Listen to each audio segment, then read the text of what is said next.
We keep hearing about how Donald Trump might be a felon, but some still argue that his policies are good for the economy. The reality is starkly different. His economic policies are disastrous.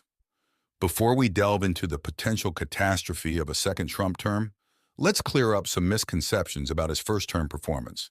Inherited success, the economy Trump walked into.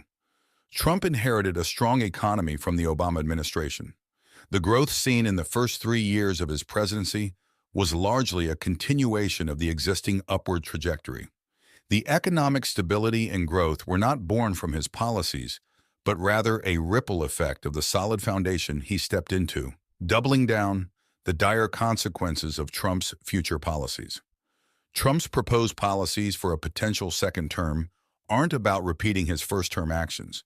Instead, they involve doubling down on his worst ideas, threatening to plunge the country into an economic disaster potentially worse than the Great Depression. Here's how. Runaway inflation. Trump's plan for mass deportations is at the forefront of his agenda.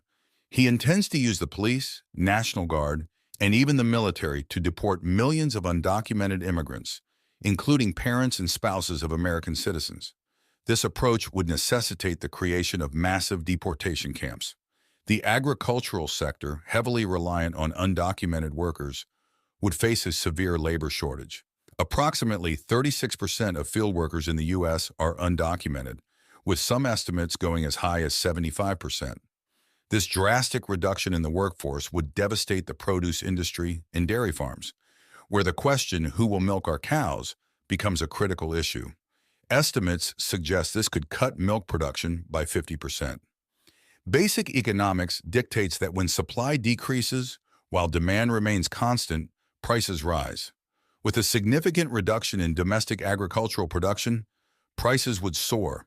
Trump's proposed 10% tariff on all imports would further exacerbate this issue. Given that the U.S. imports about 42% of its produce, this tariff would instantly increase the cost of imported goods, compounding the inflation caused by reduced domestic supply. It's not just agriculture that would be affected. According to Robert J. Shapiro of the Washington Monthly, only 4% of unauthorized immigrants work in agriculture. A substantial number work in other critical sectors, 21% in construction, 16% in hospitality, 14% in professional, scientific, technical, or administrative services, 10% in manufacturing, and 8% in retail. Removing these workers would lead to price hikes across these industries, further fueling inflation.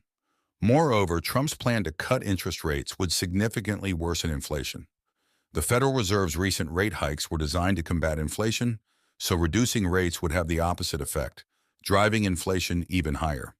Rising unemployment. There is a persistent myth that undocumented workers take jobs from American citizens. However, deporting these workers actually increases unemployment among Americans. For every million unauthorized immigrant workers deported, 88,000 U.S. citizens lose their jobs. Deporting 11 million undocumented workers could result in nearly 1 million American job losses, in addition to the millions of jobs vacated by the deported workers themselves. Why does this happen? Businesses that face sudden labor shortages invest less in new ventures, redirecting their capital to other areas and reducing demand for American workers. This could lead to a situation reminiscent of the 1980 recession, characterized by the simultaneous occurrence of high inflation and high unemployment. Housing crisis. Undocumented workers own approximately 3.4 million homes in the U.S. Imagine the foreclosure crisis if these homes were suddenly vacated. For context, the 2008 housing crisis involved 3.1 million foreclosures and led to an economic collapse. Mass deportations could trigger an even more severe crisis, with a 2017 study suggesting that median household income could drop by up to 47%. Compound disasters.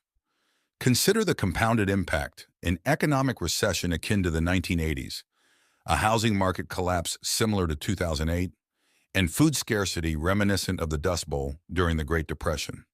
The ripple effects would extend to tech layoffs, declines in car sales, and further economic instability. Fiscal nightmare. Deporting 11.2 million workers would cost the government between $400 billion and $600 billion, according to 2015 estimates, which would likely be higher now. The economy could contract by up to 9%, significantly reducing tax revenue and ballooning the national debt. This starkly contradicts the GOP's stance against increasing the national debt and destroying the economy. Conclusion: voting for Trump's policies means endorsing a trajectory towards economic ruin. His plans would exacerbate inflation, unemployment, housing instability, and national debt, culminating in a perfect storm of economic crises. The U.S. cannot afford to take this perilous path.